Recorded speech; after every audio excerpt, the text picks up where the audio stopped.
just want you to be aware of that for privacy purposes. I want to thank you all for attending our talk today, which is our second lecture that's part of the associated programming for the Hostile Terrain 94 exhibit that's at Joyner Library. And today, we're going to be shifting our focus from the Arizona-Mexico border to Eastern North Carolina. And we're going to be talking with Juvencio Rocha Peralta about the Latino communities here in Eastern North Carolina, some of whom may have made the treacherous journey across the Arizona-Mexico border. So Juvencio is going to speak, and then we'll have some Q&A. And to answer any questions, if you have any questions that you would like Juvencio to address, you may put them in the chat, or you can raise your hand and I will unmute you. So we'll see how that works. And please, bear with us, even though after a year you think we have this down and we don't quite yet, always. So just to provide a little background for Juvencio, is a very impressive background, actually. So Juvencio Rocha Peralta Jr. is a native of Veracruz, Mexico. He has lived in North Carolina since 1980 and has been a community advocate and leader in local and communities abroad, local communities and communities abroad for the past 35 years. Mr. Rocha Peralta has been the executive director and founder of the Association of Mexicans in North Carolina, Incorporated, since 2001. Mr. Rocha Peralta serves on numerous task forces and boards addressing the needs of the community, including as founder and president of the Eastern North Carolina Latin American Coalition, Incorporated, board member of the Martin Pitt Partnership for Children, National Advisory Board of the Institute of Emerging Issues, or the IEI, a board member of the East Coast Migrant Head Start Project, board member of the North Carolina Rural Center, board member of Disability Rights North Carolina, and member of the Rural North Carolina Latino HIV/AIDS Task Force Initiative. So we should be very pleased that you're giving us your time today, because you're a very busy man. Juvencio Rocha Peralta Jr. has received a very impressive number of awards for his commitment to service within our communities. And some of these recent awards include the Academy of Community Engagement Scholarship member in 2016, the Substantial Award 2014, the Best Irons Humanitarian Award in 2012, the American Civil Liberties Union of North Carolina Award in 2010, International Human Rights Award in 2010, the North Carolina Justice Center Defender of Justice Award in 2009, the Orgullo Lo Nuestro 2009 Univision Television Network Award, and the Oatley Award in 2002, which is the highest award that the Secretary of State of the Exterior of Relations of Mexico presents to a Mexican citizen living in the USA, recognizing their commitment and services to the Mexican residents of North Carolina. So I'd like to welcome Juvencio Peralta to our Zoom space, and I will share his PowerPoint, and you can just, Juvencio, when you want me to move forward, just let me know. And I'm looking forward to his talk. Let me share. Sorry, let's start the PowerPoint. Come on. There we go. Okay. Thank you so much, Megan, and thank you for the introduction. And I'm happy to be part of this initiative that you have started here at rural Eastern North Carolina and our prestigious East Carolina University. For me, it's been calling rural Eastern North Carolina my home. It's a privilege to be here with you and the audience attending this lecture this afternoon. And today I'm gonna just talk to you on the perspectives of the Latino immigrant community in rural Eastern North Carolina, and how this community is related. We are here as immigrants, we are here as Latinos, but in reality, our community has been invisible. So my topic today is going to focus on how do we how do we get this community from being invisible to visible, and across all the different things that happens within our community. And a lot of this lecture today and conversation is going to be focused on what we live in today's day with this COVID-19. COVID-19 has really opened the eyes for many individuals, organizations, and sectors across the world. But in rural Eastern North Carolina, it's really set a space for us to have a very deep conversation about how the immigrant community really plays a huge role in our communities and how this community has been invisible. You know, we are here, we contribute to the state, we contribute to our local communities, but that's it. Beyond that, still feel that we have a long way to go to make our communities visible and across economics, across education, and especially these days around health. The health disparities, the health inequality within our immigrant communities is very, very obvious. So I will start by going to my first slides, Debbie.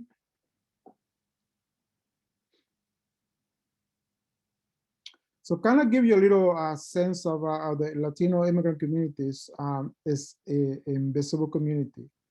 And looking at the social perspectives, we in North Carolina, our immigrant communities, and is looking at the history of the migration, is really focused in the settled and rural North Carolina. You know, changes has really happened, demographics has really changed, but I think we still have a large concentration in rural North Carolina. Let's remember that the migration in the state is really started in agriculture. We #1 in terms of producing goods in agriculture. So our immigrant communities begin in the rural areas where a lot of individuals needed is a workforce. We also have to understand that a lot of the immigrant communities in rural areas, the challenge of the language barriers. That's one of the things that we have seen within our communities. It is because of different factors. #1, you know, is lack of access to resources.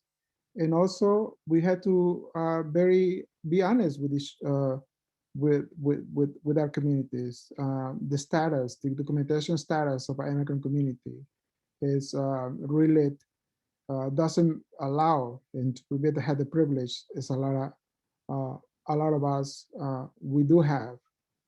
And the last thing I would say is discrimination. We do see that across our communities, and that's I think that's where we see this community has been invisible, and the races, especially these few years, looking at this population and looking at our communities, has been discriminated across.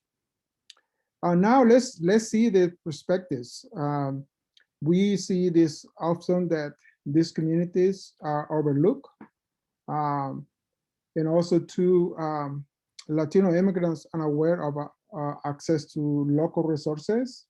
And this goes back again because of the status, because also too of a lack of an obvious interest from sources that need to reach out to this population. We also had to be very conscious about the different priorities our communities has. Second slide, Debbie. Now let's talk about what we live today in terms about the impact of COVID-19. This is for many individuals that we are now addressing the impact of COVID-19 among immigrant communities. The greatest barriers, the greatest challenge that our community is facing. One is access. That has really shown the high risk in putting our communities to be one of the factors the contagions higher in our immigrant communities. Second is also housing. We lack a housing for our immigrant communities, transportation. They are essential workers. As we hear a lot, the biggest higher rates on COVID, we saw them in areas where there's a lot of congregations and also lack of PPEs, public personal stuff that they need to really overcome this pandemic. The preventive of self-care. I think this is one of the things that we've seen within our communities. One other thing also too that I think is also is important to highlight the disconnection throughout the different information through the institutes. I think the institutes lack to provide information and also to inequity Spanish information for our community. Also, as we just finished 4 years of oppression, discriminations, and our communities really lost the lack of trust through different public agencies. And then I think that's one of the things that our community has been overseen, but also our community has been feared to not have that trust to the institutes. One thing that I think is amazing to highlight, our Latino population in the state of North Carolina, we are a little over 10%, but yeah, the rates of the pandemic among our immigrant community is 40%, which is that shows that lack of attention to our communities, but also the high of mistrust across sectors, addressing the needs, but also reaching out to our communities in terms of the pandemic. We knew the pandemic was really hitting hard to marginalized communities, but I think the state never really put attention too much in terms of how much impact it was going to have on this particular population. Second slide. So how do we respond to this pandemic? How does a community-based organization really roll the sleeves and begin addressing this particular? First of all, we had to recognize how the challenge that we face as community-based organizations responds to a pandemic this magnitude, and to challenge the system that is established, a system that really doesn't have a framework for special populations, doesn't have a framework for addressing specific needs. So it's a struggles to get that and get to that. So one of the things that beginning in terms about addressing the needs was establish a need assessment to the community and really be specific about what this community will go through and what the community will suffer in terms of we as an organization, we focus on 5 specific areas, and we decided to, again, get into action. And the need assessment gave us some directions in terms of how to respond to our community and how the community was crying for help and how our community was looking for coming down in the beginning of this pandemic here in rural Eastern North Carolina. So the need assessment went out in March. So by April, we began to having those conversations deep with the local governments and with the state to addressing the need of these communities, especially in emergency. We were living in a moment of emergency that this community would not visible, was invisible across the sectors. One thing that we began to do is establish a program called Almas Unidas to give them emergency assistance and support to the immigrant community in rural North Carolina. And we travel across the Eastern region to provide assistance, the emergency assistance to these communities across 28 counties that we visit through our Almas Unidas program. That was not enough. That we had to pay so much more attention into what was going on with the different groups, different organizations, and especially with the public health system. We decided to go to a more broad approach and establish The NC Latino Task Force, which was a small group of individuals, cross sectors, working in highlight what was going on with the immigrant community in rural Eastern North Carolina. The task force has three main goals. One, to interact with the public health systems, with the local health departments and other agencies addressing the issue of COVID. Second, to bring different stakeholders from the local, region, and the state to have a more deep conversations about strategies to address the public health system within our own communities. We knew that the Latino community has been invisible in terms about the access to public health. And third thing is to build a bridge and collaboration efforts across different interdisciplinary groups that will address the needs of our immigrant community in rural North Carolina. The statewide NC Latino Task Force, beginning with a few group of individuals from rural Eastern North Carolina, and now the NC Latino Task Force, it covers the entire states, and we have over 160 members on the task force that every Monday they do meet and talk about what's going on, and they do give updates about what's going on in different sectors are addressing COVID-19. The members of the task force is very interdisciplinary group that works across different sectors, especially with public health and agencies, local and state. The third thing was to establish a network of resources fairs to offer to the community across rural Eastern North Carolina. Through the support of different agencies and other resources that are already established in the local areas, we begin working and collaborating cross sectors, taking the services to the immigrant community to rural North Carolina. That allows us to have a strategy for testing in areas where communities are impacted by the pandemic. Now, our vaccinations are priorities, and we continue to build that among this framework of Almas Unidas program.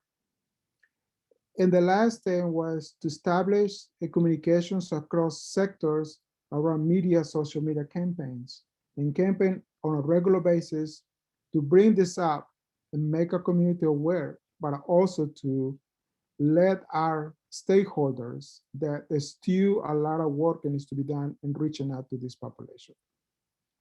To the second slide, Debbie. So to make a conclusion of this effort and this challenge, we continue to have our community invisible, but I think now to have the voices across different sectors, different entities, and strategize on specific goals to addressing the public health systems among the immigrant community, which is the beginning. With the beginning of having these conversations across sectors, the state, the local, and the region. And we hope that this effort and this input from different stakeholders who allow us to make the community more visible, and the voices of these communities are heard in all different sectors, but today more than ever on this pandemic. The situation of migration is never going to change. Migration is going to continue to be a world of migration. And yes, we had to put a face to this humanitarian situation that happens. We don't have to go to the border. We can see here in North Carolina. We can see here in rural Eastern North Carolina. And I think now more than ever, we do have to come together to addressing these situations of migration and come out with some strategies to not overlook and not to have this community invisible. This community are part of this fabric, they're part of this state, part of our communities, and they need to be visible. Thank you.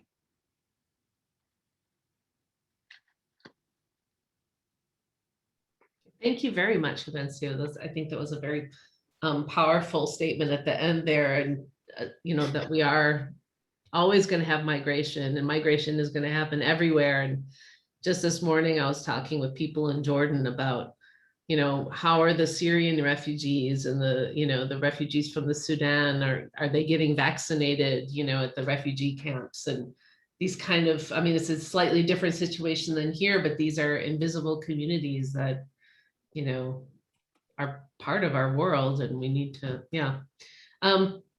So let me see, do we have any questions? Does anybody have any questions that they'd like to ask Juvencio? You could either type it in the chat or raise your hand. I'm looking to see if I can pull up the screen to show. Yeah. To get started, I do have a question. So, you know, you've really been at the forefront of all of this, of ensuring equal access, you know, for this particular underserved community in New Mexico. Sorry, that's where I went to university, in North Carolina. But how do you see that the state has helped or not helped with providing, particularly maybe now, vaccines to the community that you serve? You know, do you feel like there's something the state could do better, or they're doing pretty well considering? I think, you know, the state is doing the best they can. I think the state is just any public agency. They're always looking for space to make improvements, and I think that's what is moving forward. One of the things that I would say that the states recognize is the work of community-based organizations. They put a lot of emphasis in terms about working and collaborating with local community-based organizations. They are essential for any natural disaster. This COVID-19 is a natural disaster that we're making some waves. I think the state is really doing the best to address this public health situation.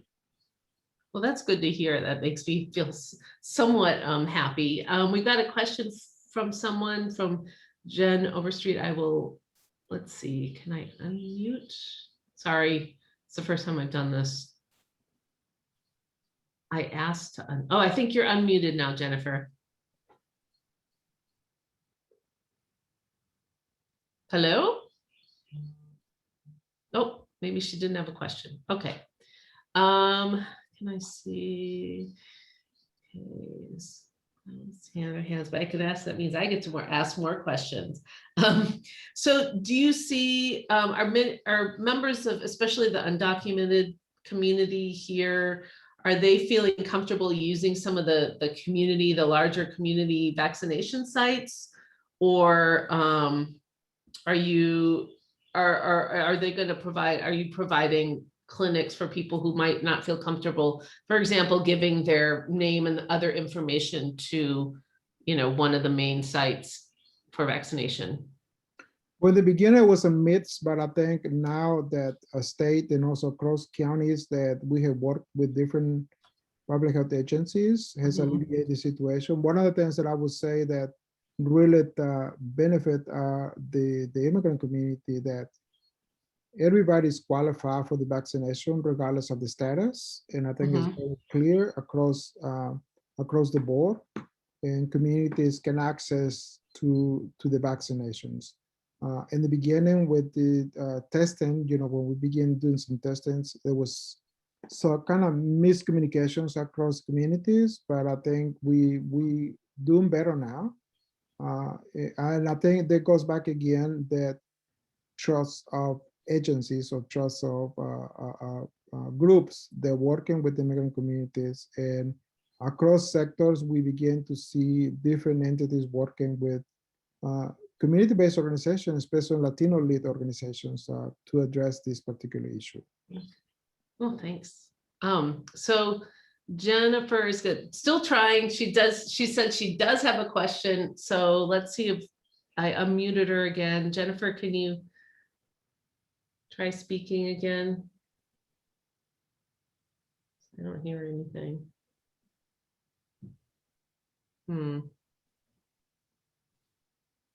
Can she put the mess? Can she Oh, put? she says she's gonna type it. Okay. In the meantime, I will say there's another question as well. So what would you say is a priority from your perspective to making the invisible visible here in Pitt County? What can wider community members actively do? I think one of the things is we had to we had to talk about our community just like anybody else. Mhm. You know, it seems like a lot of times we put a lot of effort on the negative stuff, and we saw that on those past 4 years. Mhm. But I think we need to highlight, we need to understand that, and I'm just gonna share examples. In terms about access into higher education, the numbers is very low on the university level. There's an issue. We need to begin to see it. How can we get more young people going to higher education? Yeah. Second, in the public health, in the public education systems, we still have lack of interpreters, lack of bilinguals. So that's another issue that needs to bring it up. In the public health system, and when we talk about, you know, across the board, in the counties, we still don't have enough bilingual, bicultural health providers. And we need to talk about that. We also still not have representations across different boards and commissions on a local level. You know, we need to look at the demographics systems that we have established. You know, we need to bring more voices into those. So that's another issue. And how do we do it? I said, I think, you know, open the welcome and allow these individuals to be part of this fabric, of these demographics that happens. We had to really look at how the demographics looks in our communities and beginning to educate ourselves that we have lack of representations, lack of services for these communities, you know, and so forth. Thanks.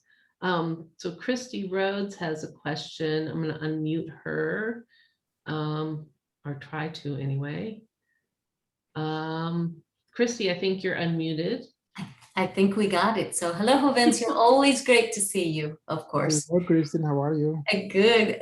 Juvencio, I feel like a little bit of a plant here in the sense of, I'm going to ask you to share with all of us on the call a little more about one area that you and AMEXCAN do so extraordinarily well with, and that is every semester you have so many ECU and Pitt Community College interns that work with you and that you really give some incredible guidance and leadership opportunities to.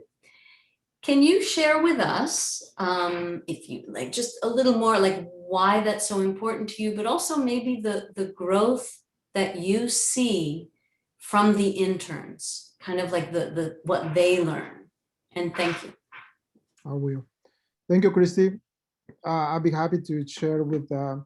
I think one of the things that we had to understand and recognize, and this goes back, I guess, to the first question: how do you highlight and elevate the voice and the positions of a community-based organization is led by Latinos? AMEXCAN has established a program here in 2004, and in partnership with Pitt Community College and East Carolina University. This program was created to offer an opportunity to students to come and do internship services. But the internship program went beyond just solely to offer an opportunity for somebody to come and volunteer and do an internship. That program has gone into be more a professional development program for students that were on their last semester to graduate. So that program has really created services and programs to our Latino community, but also increase the participations across the different disciplines within university. And I'm going to share, for example, two excellent works that happens. The Double Bridge program. A Double Bridge program, which is an ESO program for native Spanish speakers and also native English speakers, that every semester, professors and students from ECU and Peak Community College and volunteer do a Spanish as a second language program and English as a second language program for our community. That is not just only building the bridge between two communities, but emerge into culture, language, and understanding the global changes of our communities. So it's essential for future students. They're going to fly away and going to go in the world. They're going to have these different perspectives. For those individuals that the first language is not Spanish, they introduce themselves into a new language to merge with our communities here in our county, in our region. The program now is, in the beginning was present, but now with the pandemic, we do it through Zoom. And now, so we connect two worlds, because now we have students from Mexico and other parts of Latin America emerging into this program. So for our organization, it's important, for our community, it's important, for the county, for two institutes like East Carolina University and Peak Community College to see the world as a global platform to offer opportunities for future and professional development. So I don't know if that would capture what you were looking for, Christy. She said, yeah. We've got a question from one of our geographers, and Rosana Ferreira, and she was wanting to know about natural disasters. Where does the Latin American community in Eastern North Carolina get weather information, particularly when severe weather or hurricanes approach? So that's one big issue that we have. And a few of the information comes from local station. The challenge is here in rural Eastern North Carolina, we don't have many local Spanish radio stations or local Spanish TV stations. So now we depend a lot on social media, which is still a big challenge because not everybody has access to internet. And so we try to make some waves through the states and get our local county emergency centers to be more engaged with this population. But to really give you a clear answer, we still have some challenge. We don't have those resources in place. I finally have Jennifer Overstreet's question that she typed out. She said, actually, this is very interesting. She's one of the librarians at ECU, and she's focusing on collecting COVID-19 stories from North Carolina residents. And she was wondering if the COVID collection would be a good way to highlight what our Latino community currently is experiencing, not just with COVID, but with the political climate surrounding COVID.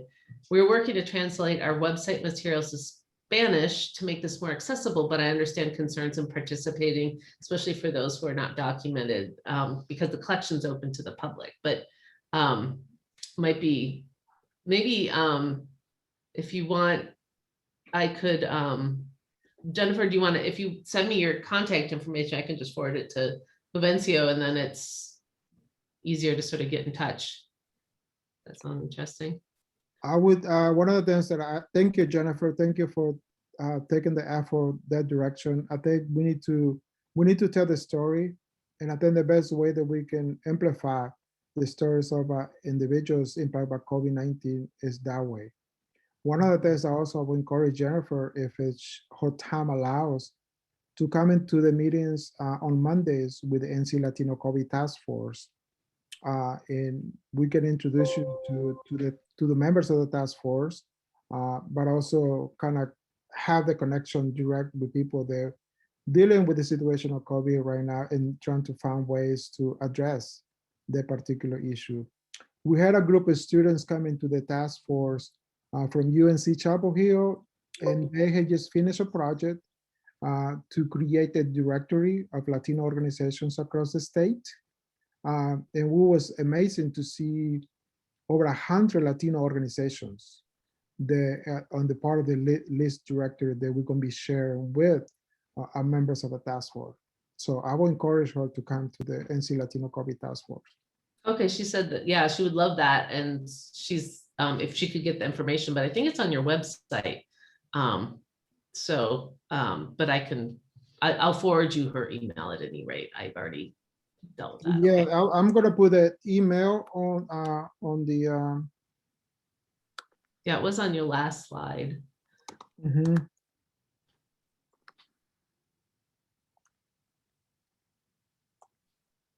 Okay, in the meantime, Mary Alice Arnold, it says Mary Alice Arnold, but I know it's Alice Arnold, has a question as well. So I'm gonna unmute her, or Debbie can, there's, Alice, you're unmuted. Sure, okay.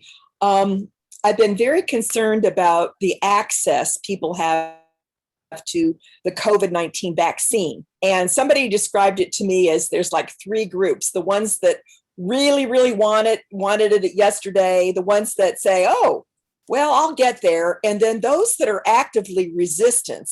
It's called vaccine hesitancy. Are you seeing vaccine hesitancy in the local Latinx community? You know, Mary, this is a very good question. And I think based on our experience and based on the work that we do on the grounds, our Latino community are not the ones hesitant to get the vaccine. We, in the beginning of the vaccination campaign, we opened a call center because people were calling from all different directions to have access to the vaccine. So our call center is open 24/7, and we direct people for vaccines, but we also, any issues or any concerns that they have, we try to answer through our call center. And to answer your questions, for the Latino community, we haven't seen too many hesitance from people want to be vaccinated. Okay, well, thank you so much. It's a real issue, it's a real concern. And I think the more people we can get vaccinated, the sooner, the better. But thank you so much. Thank you, Mary. We have another question as well in the chat. So what are your suggestions on improving relationships between community-based organizations and employers of agricultural workers or farm workers to improve access to migrant and seasonal farm workers? I guess just improving relationships between community-based organizations and employers of these individuals. Thank you for the question. You know, and I'm going to refer this to the NC Latino COVID Task Force. The situation about the agricultural industry and the migrant farm workers, and also the farmers. We had decided one of the call to actions that came out of the NC Latino COVID Task Force. We established what we call the NC Migrant Farm Workers Resource Network. And this is an open space for members of the community, organizations, or specific groups that working with migrant farm workers to support not just only the farm workers, but also to support the agricultural farmers and to create a network within this sector. We have seen that the community has been, the agricultural industry, we know that this #1 in the state of North Carolina. And we know that it's a challenge. So we decided to establish the working group to begin closing the gap, to begin helping the industry, but also helping the farm workers. In the past, we heard a lot of negative stuff, always the bad boy, the good boys. Here we want to create a space where we can all work together. And the group meets every other week on Thursdays at 12 o'clock. And this is for anybody in North Carolina that wants to come on board and have those conversations, but also develop some strategies to address the needs of farm workers. One thing that I would like to share, and I'm glad to see Christy in this meeting today. Christine came to AMEXCAN a few years back and helped us develop a program for migrant farm workers, where we took a group of volunteers and teach ESL to migrant farm workers. To us, that was a good best practice model because not just only help the migrant farm workers, but we also help the farmer. By the end of the semester, when we finished with the program, the farmer was very happy they was able to communicate with the workers. And you know, one of the things, he even celebrated the graduation of his workers in his restaurant. You know, now thank you for having opened the space and teach our workers ESL. Now I'm able to communicate with that. So that's a good example. That's how sometimes small tangible actions can really turn into be good reward efforts. Thank you. We have another question in the chat.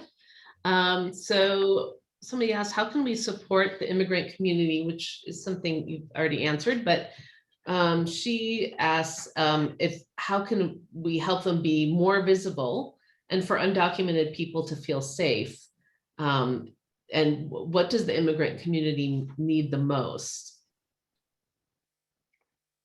You So know, I guess one of the safeness and needs, yeah. Yeah, you know, I think you know, if we talk about lift up these voices, lift up this community, and to make them more visible. Right now, one of the things that this community have challenged, the undocumented community, they don't have access. Just one specific is driver license. They're not allowed to have driver license because of the status. But other states like California, Illinois, and some other states, people, undocumented individuals can have access to driver license. In the state of North Carolina, we used to, but in past administration, they took those driver license away. So right now, we're trying to advocate to get those driver license back into the undocumented community. But for that's kind of long-term advocate for that particular issue. But media is to, again, I think I did answer the question earlier that we had to advocate more and we had to open spaces where these communities feel welcome. You know, for an example, you know, before COVID, we used to have cultural festivals and cultural activities, you know, where it's open for anybody. I think it's more integrate activities that we can do and we can feel welcome with each other. I think is a plus.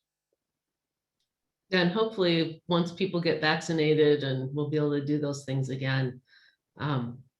So somebody asked how migrants who may not have documentation or health insurance be able to get tested for COVID, because at the hospital at Vidant, they asked for an ID and a health insurance card. For the specific for COVID, they don't have to show a proof of the status. Anybody, if they're undocumented, they can get the services. They can get the testing, they can get the vaccine. So that's not a problem. One of the things that we have for other health issues is we rely a lot on these community health centers.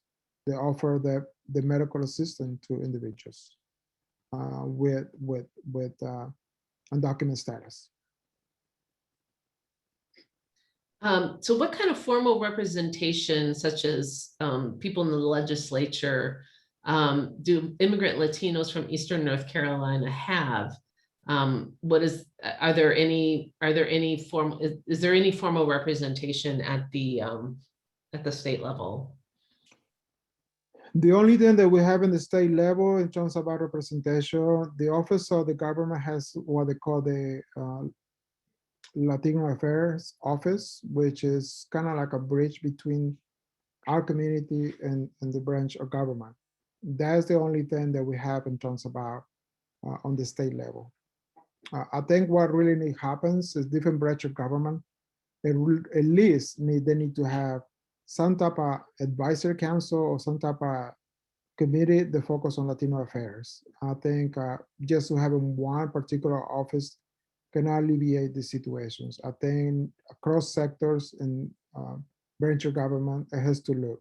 Even in our local counties, I think, our local schools and our local county health, they do need to have some type of Latino advisory council. I think it's more advice and more people that support the community.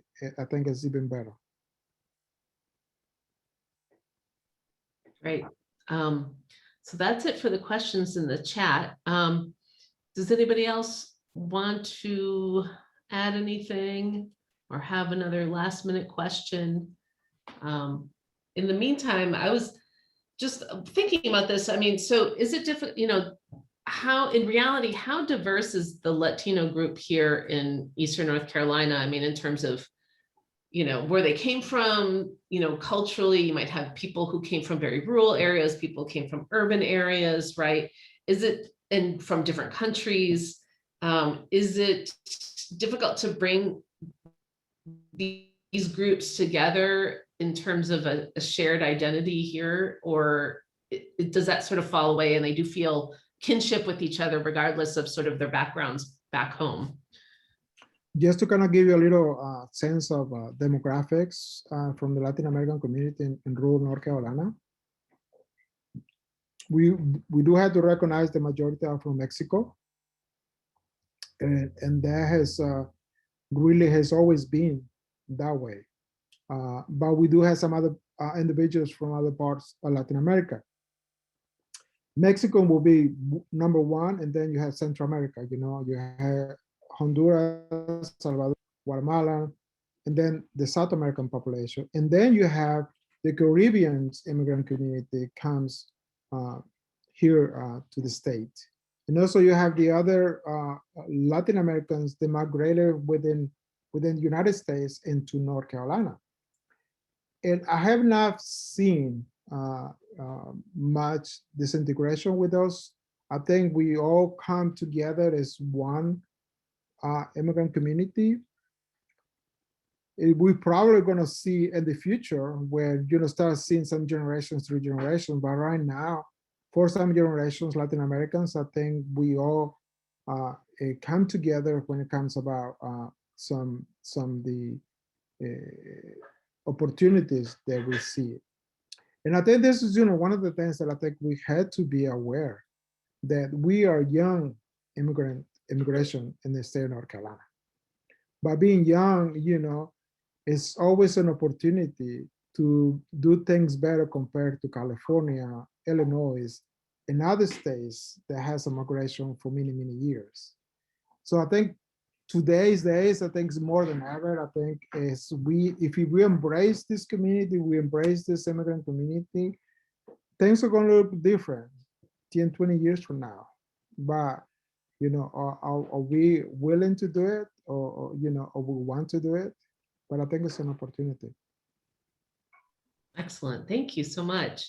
I want to thank you and thank everyone for coming as well. And thank Juvencio for taking time to talk about the current issues with local Latino communities. And if you're interested in learning more about the local farm worker community, in a couple of weeks, we're going to be screening a documentary. Juvencio, you know about this, the At a Stranger's Table, that was done by Sally Jacobs and her husband.